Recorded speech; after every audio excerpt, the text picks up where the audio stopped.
老公怕我吃醋破坏白月光的生日宴会，将我锁在屋子里3天3夜，房子失火。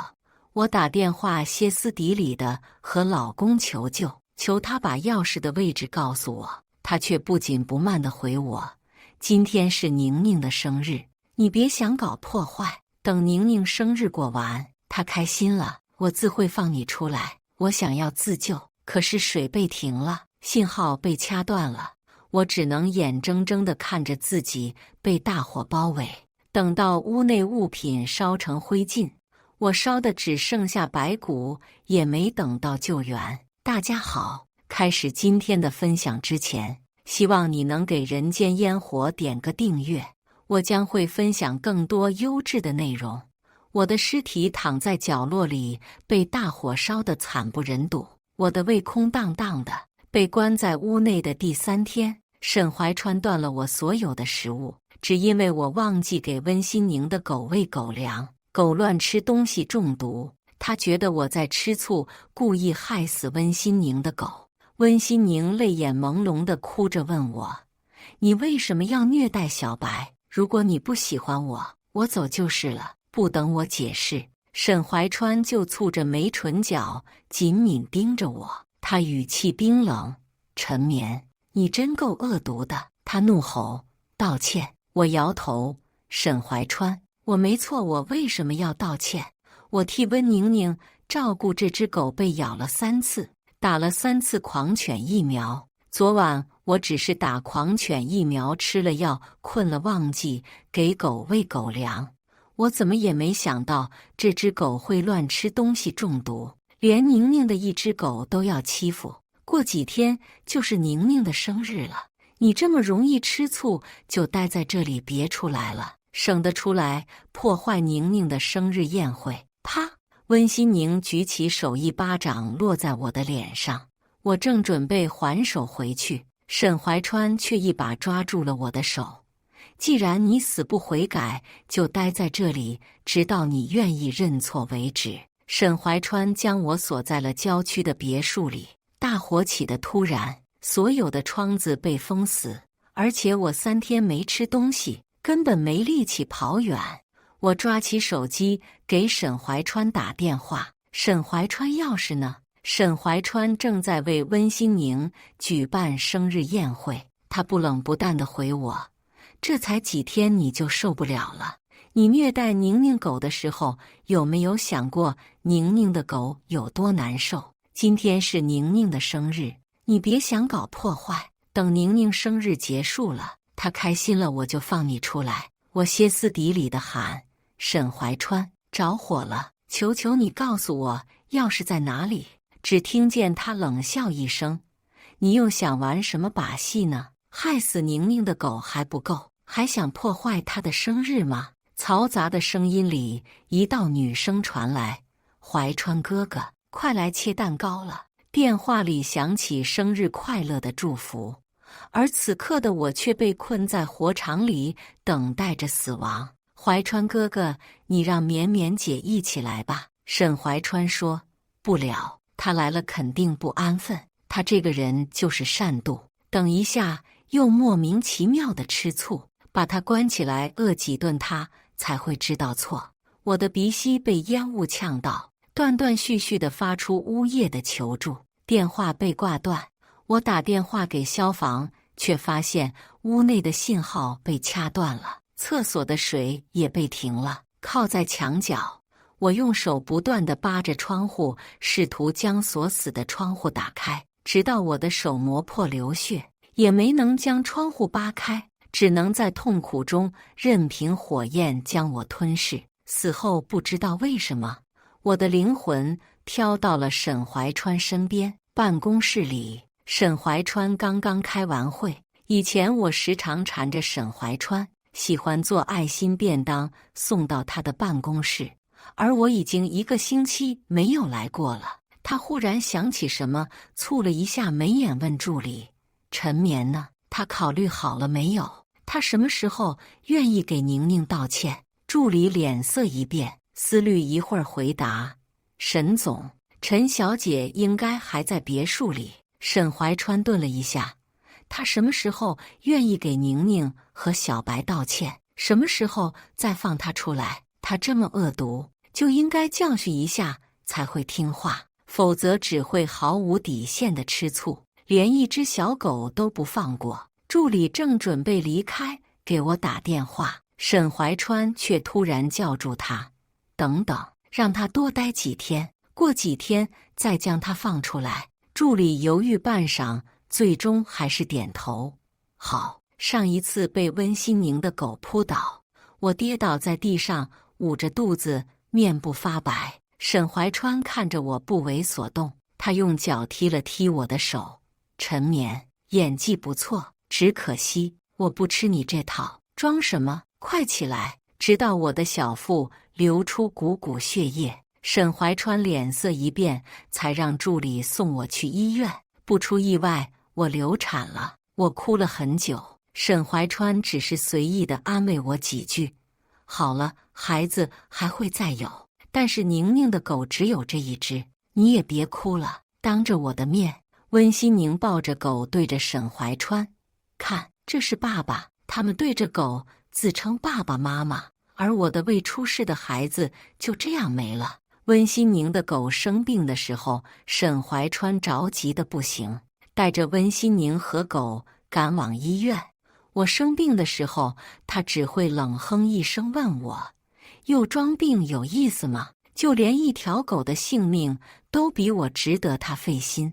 温馨宁的狗中毒的这些天，沈怀川天天陪着温馨宁跑宠物医院，对着一只狗，沈怀川露出了心疼的表情。可我流产的时候，他也从未露出过一丝心疼的意味。温馨宁的狗康复出院，沈怀川还让助理订了蛋糕。今天也是我的生日，我的尸体在别墅里，却无人知道。助理小心翼翼地询问：“是给陈小姐订蛋糕吗？”沈怀川拿着手机的手愣了一下：“她配吃吗？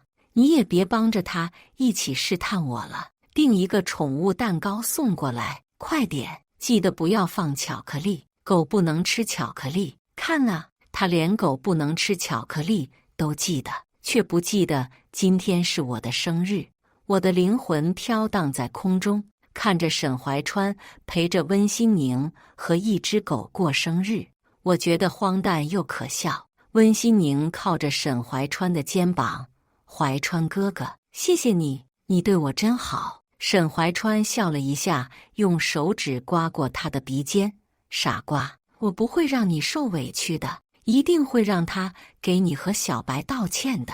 如果不是他恶毒到不给小白吃饭，小白也不会吃这么多苦。”说完，他眼里闪过一丝狠戾。沈怀川打开手机看我的微信聊天框，我已经很久没给他发消息了。助理推门而入，面色有些难看：“沈总，郊区的别墅好像发生火灾了，要不要过去看看？”沈怀川名下的房产很多，他想了想便说：“发生火灾就灭火。”助理叹气：“可是陈小姐好像还在别墅里。”话音落下，沈怀川却笑了，他眼神森冷地瞧着助理：“吴助理，陈绵告诉你的吗？他开这种玩笑，不过就是为了逃出来罢了。他就是想躲避惩罚。你告诉他，除非他给宁宁道歉，否则他别想出来。”助理硬着头皮回答道：“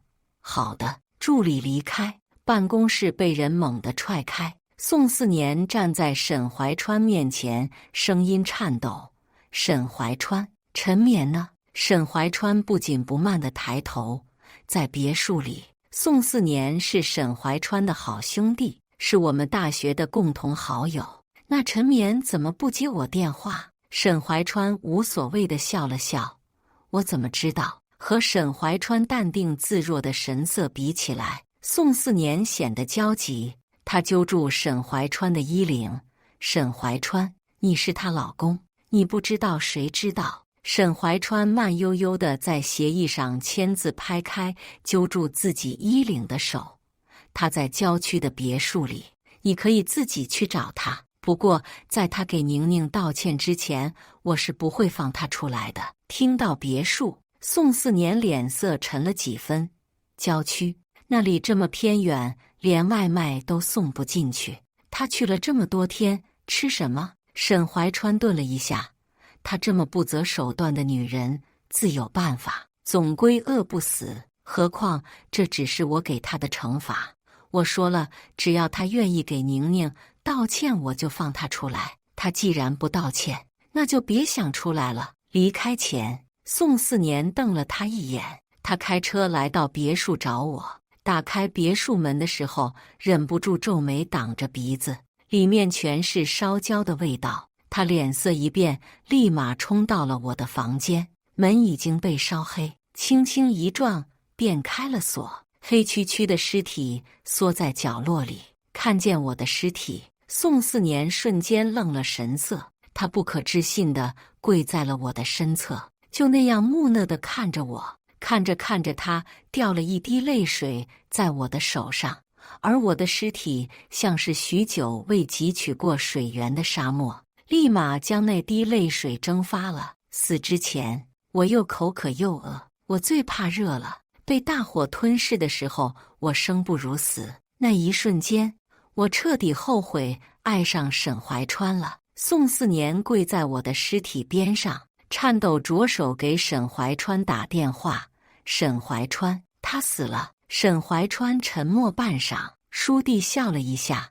宋四年，你什么时候也变得这么幼稚了？陪着他玩这种游戏。女人急促地喊了一声：“怀川！”小白吐了。沈怀川脸色也随之一变，立马说：“行了，我儿子病了，不跟你说了。”宋四年怒吼：“你还是不是人？她是你老婆。你老婆死了，你还对着一只狗喊儿子。”可惜沈怀川没听见宋四年后面说的话。沈怀川抱着狗，急匆匆地赶往宠物医院。温馨宁靠在他怀里，哭得泣不成声。都怪我，都是我没有保护好小白。沈怀川拍了拍他的后背，温柔安慰：“小白不会有事的。”温馨宁抽泣：“小白是我们的孩子。我们不能没有他。”他抬起头注视着沈怀川，沈怀川点头：“我们的孩子不会有事的。”沈怀川对着一只狗都能这么深情款款，对着我却不行。狗送进抢救室，温馨宁哭得越来越难受。沈怀川阴沉着一张脸给我打电话，我的手机早就在火里烧成一片灰烬了。这是他第一次主动给我打了3个电话，只不过还是为了向一只狗讨要一个公道，让我为一只狗道歉。他捏着手机的手青筋微微显露，可见他很生气。温馨宁哭得越伤心，他就越讨厌我。他打电话给助理：“你现在让陈绵滚过来，现在立刻马上去别墅把他揪过来。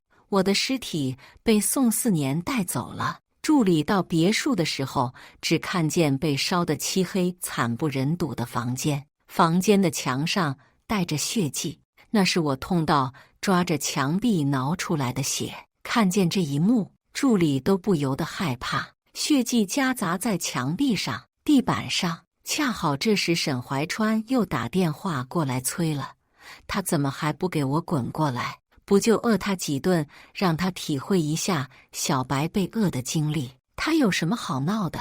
助理颤颤巍巍地回答：“沈总，陈小姐她好像死了。”沈怀川听见这话怔了一下，很快他的神色就恢复了平静。呵，她死不了，她这么恶毒的女人，祸害遗臭千年。你警告她，要是小白出事了，就让他拿着他的命来陪葬。沈怀川：“可是啊，我比狗先死了，要陪葬也是狗来给我陪葬。”沈怀川一直觉得我恶毒，可是曾经学校的团建，他被困在暴雪里，是我背着他回到酒店的。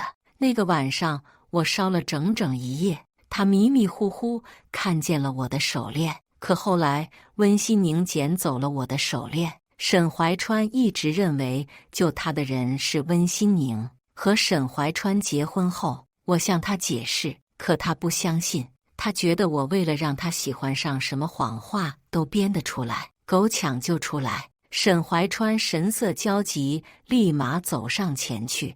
这只狗在沈怀川这里的待遇都比我要好。温馨宁担忧地抱着狗：“宝宝，妈妈在这呢，别怕，没事了呀，以后妈妈会保护好你的。”沈怀川接过狗，将它护在怀中。如果早知道和沈怀川在一起会让我生不如死，我也不会爱上他了。燃成灰烬的不仅是我的尸体，还有我的心。沈怀川不喜欢我，我向来是知道的。我总以为啊，他是块冰，我迟早可以将他融化的。可是他的心是石头做的，死缠烂打，追了他整整3年。我满心欢喜的天天给他送早餐，打篮球的时候给他送水。就在我快要放弃的时候，他对我的态度忽然有了转变，送水送早餐的人变成了他。他倒追了我1个月，在朋友的起哄下，我答应了。有一天，他开口问我：“我娶你，你能不能答应我一件事情？”他没说什么事情，我毫不犹豫的就答应了。为了和他在一起，我什么都愿意呀。他说：“温馨宁得了白血病，需要骨髓移植。你和他配型成功，你能不能为他捐骨髓？”大概是昏了头，我答应了。沈怀川也兑现了承诺，和我结婚。我以为他喜欢的是我，其实他喜欢的是我的骨髓。婚后我们常常吵架，沈怀川总是淡定自若地看着我：“陈绵，别闹。”我说了，我们结婚我就不会和宁宁有联系了。婚后我怀孕3个月的时候，沈怀川带着温馨宁和小白来了。小白猛地冲向我，导致我流产。沈怀川告诉我：“没事的，孩子还会有的。”是啊，孩子又有了。死在火场里的不只是我，还有我未出世的孩子。一想到我未出世的2个孩子，我的心就开始绞痛。看着沈怀川小心翼翼地将一只狗抱在怀里哄，就连狗吃东西他都拿着勺子亲自喂。他安慰温馨宁：“宁宁别担心。”温馨宁小声呜咽：“可是我得了白血病，不能生孩子了。怀川，我把小白当成孩子，他死了我就没孩子了。”沈怀川顿了一下：“我和陈绵的孩子就是你的孩子，他能生。”听见这话，我笑了，笑我自己傻，傻到我的喜欢的人让我给他喜欢的人捐骨髓，我都愿意。甚至他还在谋划着要把我们的孩子给别人养。温馨宁看着他，这样对绵绵会不会不太好？他低着头，温柔地瞧着他：“不会，没事的。他不配当一位母亲，这是他活该。”我的尸体被宋4年运走了。今早温馨宁闹得要死要活自杀，他大出血，躺在医院里。他是熊猫血，我也是。沈怀川对助理说：“放他出来吧，馨宁现在在抢救室，让他马上去医院给馨宁献血。如果不是温馨宁自杀，沈怀川大概这辈子都不会来看我一眼，也不会将我放出来。只是我已经死了。”助理面色凝固，吞吞吐吐回答：“可是沈总，陈小姐不在别墅里，陈小姐的房间已经烧完了。陈小姐可能遭遇不测了。”沈怀川猛地起身，身后的椅子被他起伏的动作摔倒在了地上。他神色阴沉：“现在去别墅，我看他准备演到什么时候？这么能演，不给他颁发一个奥斯卡都可惜了。”别墅很偏僻，几乎荒无人烟，所以火烧起来的时候无人知晓。门被推开，沈怀川就冷笑一声，嗅了嗅，装挺像的。为了和宁宁争风吃醋，连房子都给我烧了。他朝着别墅大喊：“陈绵，滚出来！你现在出来，我就原谅你了。”可是无论他怎么大喊，我都不会出来的。助理带着他走向2楼的房间，走到门外的时候，他的眼神暗淡了几分，有些惊讶，而后情绪很快就恢复了。就算看见被烧成灰烬的房间，他也不相信我死了。直到现在，他都觉得我是为了逃避。助理指着墙角的血迹，那可能是陈小姐的血。他的目光看向那道血迹，他怎么可能会死？这不过就是他的谋划罢了。他拔高音量，似乎认定了我还在别墅，并且没死。陈眠，我最后一次警告你，别跟我玩什么花招。如果不是你害小白中毒，宁宁也不会自杀。你不道歉可以，现在立刻马上出来给宁宁献血。温馨宁闹自杀，这也不是第一次了，他上演了好几次，多到我记不清了。这招数他无论玩了几次，沈怀川还是会相信他。他每一次自杀就失血过多，我就需要为他捐血。另一边，天空下起了绵绵细雨。宋四年守在我的尸体边上，他不是我的亲人，也不是丈夫，没法为我火化。要给我火化他，还是得联系沈怀川。但沈怀川根本不相信我死了，他觉得这一切都是我的手段。或许当时我的那通电话打给别人，我还有生存的机会。我比谁都想活下来，肚子里还有未出世的小宝宝。沈怀川在医院里徘徊，给我打电话。这一次的电话被打通了，接的人是宋四年。我的手机烧毁了，但是电话卡没有。他将我的电话卡插到了新的手机上。沈怀川凝着眉眼，话音冰冷：“陈眠，你现在立马滚过来给宁宁捐血。要是宁宁出事了，就拿你的命来赔。”这话我都要听腻了。有本事让温馨宁和他的狗一起来，我陪我。宋四年默默地听他说完。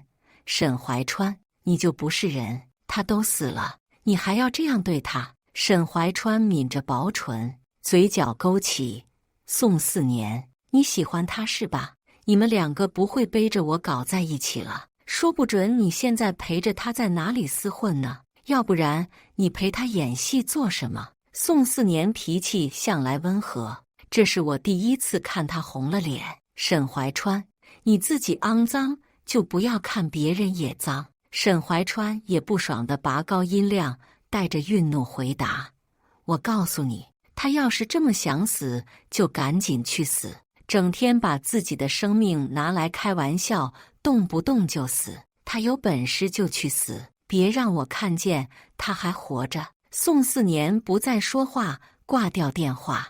他无奈地哀叹一声，抱着头埋在双膝下。他走到我的尸体边上：“对不起，就连你死了，我都不能照顾好你。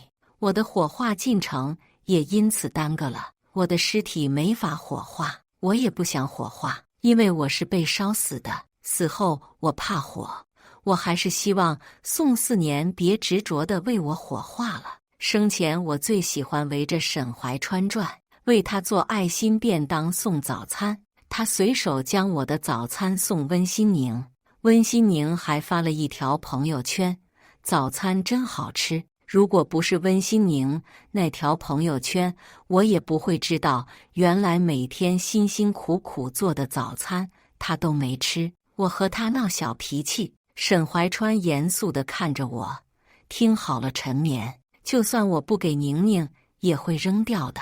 别什么醋都吃，要是你醋意这么大，就别送了。”温馨宁自杀住院了，醒来的第一件事情就是问他：“怀川哥哥，我想吃绵绵姐做的早餐，可以吗？”沈怀川顿时清醒了：“我现在去找他做。”沈怀川打我的电话，但是被宋四年拉黑了。他立马急匆匆地跑到宋四年家底下。宋四年，陈眠躲到哪里去了？宁宁想吃他做的早餐，让他赶紧做一份。宋四年面无表情地看着眼前的人，挥起拳头就砸在了他脸上。沈怀川，你真该死，你不配当他的丈夫。沈怀川的嘴角溢出血液，他的眼神冷了几分，抬手准备打回去，倏然他又放下了手。宋4年，真是可惜了，他就是我的舔狗，你再喜欢他又有什么用呢？我喜欢沈怀川，并非我一意孤行，我觉得他曾经救过我。高3的时候，我就是被困在火场里，是沈怀川救下了我。从那一刻起，我就喜欢上了他，所以后来我才会不顾一切地救下雪山里昏迷的他。宋4年垂眸冷笑了一声，嘴角扯起的笑似是自嘲。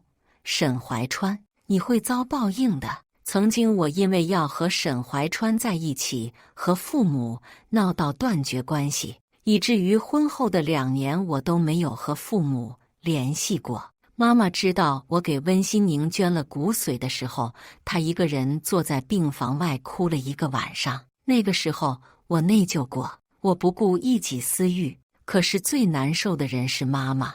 我愿意救温馨宁，也不仅仅是因为喜欢沈怀川，更是因为他是一条活生生的生命。和沈怀川没有婚礼，只是简单的吃了顿饭，但是妈妈没有出席。她说我要是敢结婚，就断绝母女关系。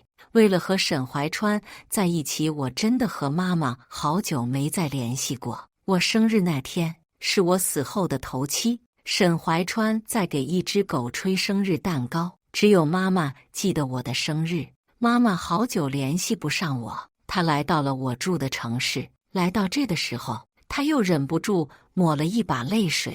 妈妈那么渺小，却又那么伟大。我爱沈怀川的同时，却忘记了爱妈妈。妈妈2年后主动给我打电话，却想不到接电话的人是陌生的男人，收到的是我的死讯。宋4年将我的尸体移交给了妈妈，尸体看上去惨不忍睹，外人看见都恶心的程度，只有妈妈心疼。宠物医院的医生告诉沈怀川，狗不是食物中毒，也没有挨饿过，就是狗上了年纪，生命快要到了而已。人有生老病死，狗也是，这是正常的。这一晚，沈怀川一夜未眠，心事重重，直到温馨宁说自己好像要犯病了，他到了医院，守在温馨宁的床边。我为温馨宁捐过骨髓，所以我的身体素质也没之前那么好了。漆黑的夜里，属于我的手机号码拨通了过去。宋4年将我的手机卡还给了妈妈。打过去的时候，沈怀川有些惊喜：“你终于肯认错了，想明白了是吧？你现在在哪里？我过来接你。”话音落下，久久没有得到回复。怀川，我是绵绵的母亲。沈怀川握着手机的手停滞在半空中。妈妈极力克制着自己的哭腔。为什么绵绵死了这么多天，你都不管他？为什么？闻言，沈怀川的脸色刷得白掉了。他蹙眉：“妈，你在说什么？被饿了好几天，死前我的脸颊都瘦了许多。”沈怀川失火的别墅被举报了，举报的人是妈妈。他走到别墅底下，看着一圈的警察，神色恍惚，走到2楼那间锁着我的地方。警方告诉他，那个角落就是我死掉的地方。他愣住了，他抬头看着警方，不可能，他肯定逃走了。直到警方拿出我的照片，他相信了。警方指着角落那干涸的血迹，检测过 DNA， 是你妻子的。沈怀川紧紧捏着那张照片，缓缓地摇头：“不可能，不可能，他不会死的，他怎么可能会死？我只是想惩罚他一下，他这么爱我，怎么可能舍得离开我？”他瞬时失去所有力气，双腿发软，跪在了地上。他用双手覆盖在那干涸却鲜红的血迹上，那血触目惊心，血沿着墙壁到窗户。窗户上还有我的手掌印。他出神地看着警方：“这是油漆对吗？”警方不说话，他又看着助理：“你告诉我，这是油漆对不对？你说呀，你说这是油漆。”所有人全当他因为妻子离世接受不了疯了。这时，温馨宁打着电话，喜悦地告诉他：“怀川，小白的病好了。”温馨宁再次开口：“怀川，你不来看看小白吗？”沈怀川紧闭双眼，沉默地将电话挂掉。在警方的带领下，沈怀川看见了我的尸体。法医告诉他，死者生前妊娠3个月了。听见着，沈怀川一直垂着的头在此刻猛地抬起，他看着法医，眼里似乎带着一丝犹豫和不敢相信。法医点了点头，表示肯定。死者胃部在死前好几天未进食了，腹中的孩子生命倒是顽强，只是可惜了，没活下来。沈怀川跪在我的尸体边上，尸体被烧得腐烂难看，我只是想饿他而已，我没有想让他死。他握着我的手，手上的指甲被烧光了，头发也是。因为喜欢他，在他面前我向来在意形象，可是此刻死掉的我早已形象全无。他晃了晃我的手：“醒来呀，陈眠，你不是喜欢我吗？你为什么睡着了？”他为了温馨宁的一只狗不惜将我扼着。宋四年冲进里面，揪住他的领口，毫不犹豫地一拳揍了上去。沈怀川面无表情地看着宋四年，任凭他打骂自己。宋四年大喊着：“你为什么要把他锁在房间里？你为什么要这么对他？沈怀川，你一直以为当年救你的人是温馨宁是吧？我现在告诉你，你知道他手上的疤痕是怎么来的吗？是当年就你留下来的。你把别墅的信号断了，谁也断了。你真狠，你恨不得要了他的命是不是？”沈怀川喃喃自语：“我没有，我只是把别墅锁了而已。”沈怀川推开宋四年冲出去，他油门一踩就找到了温馨宁。他的脸色不再是往日那般温柔，而是带着阴森森的冷意，看着病床上的温馨宁。温馨宁有些害怕，声音虚弱：“怀川哥哥，门是不是你锁的？”温馨宁看着他：“怀川哥哥，你在说什么？”他声音又冷了几分：“门是不是你锁的？”温馨宁颤抖着捂着伤口：“我不知道，我疼。”这一次，沈怀川却不为所动了。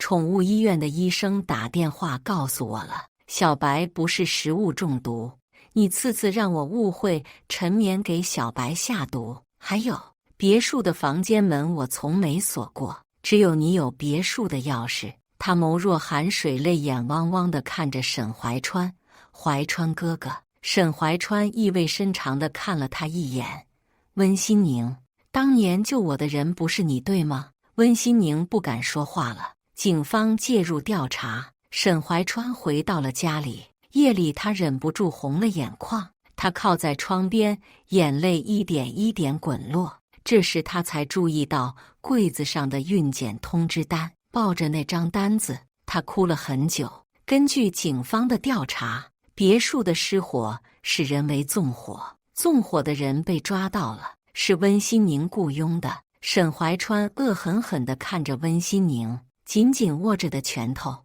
他忍不住颤抖地质问：“温馨宁，你为什么要这样做？”温馨宁低头笑了笑：“沈怀川，是你自己要将他关在别墅里的，是你亲手杀死了爱你的人啊！当年救你的人确实不是我，是陈眠，推你下雪山的人是我。”沈怀川的眼睛红了：“你是疯子！”温馨宁头发凌乱，双手戴着手铐：“我是疯子，你也是，是你亲手杀死了自己的妻子。”他挥起拳头砸在了温馨宁的脸上，他的嘴角瞬间溢出血液。温馨宁傻傻地笑笑：“沈怀川，你喜欢我，你怎么能娶她呢？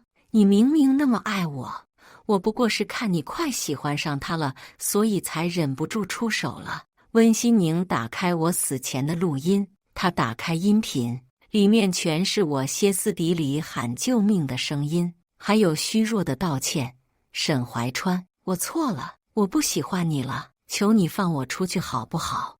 每一句虚弱无助的哭喊都有力地砸在了沈怀川的心上。他猩红着双眼看着温馨宁：“够了，你别放了。”他捂着耳朵掩面哭泣。沈怀川间接导致了我的死亡，他在法律的意义上被宣判了无罪，可只有他知道，是他害死了我。尸体下葬那天，下起了很大的雨，沈怀川被拦在了葬礼的外面。他不顾安保的阻拦，要冲进来，被妈妈赶了出去。妈妈哭着抱着我的遗照：“我的女儿死得那么痛苦，你知不知道她最怕热了？她却死在了火灾里。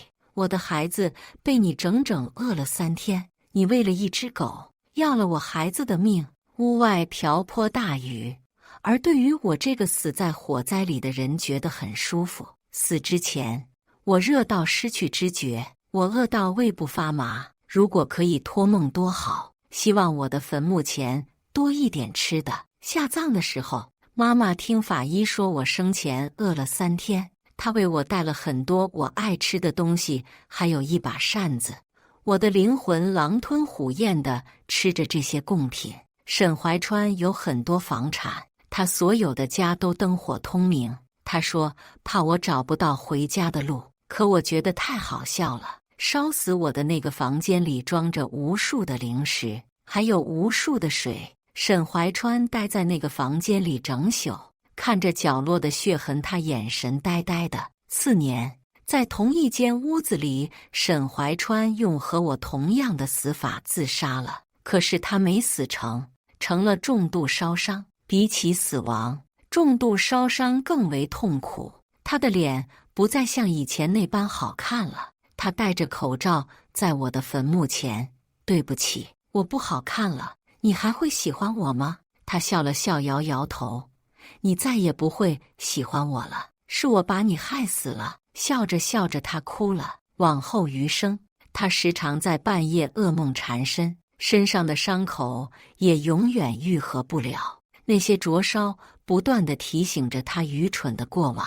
以上就是今天分享的故事。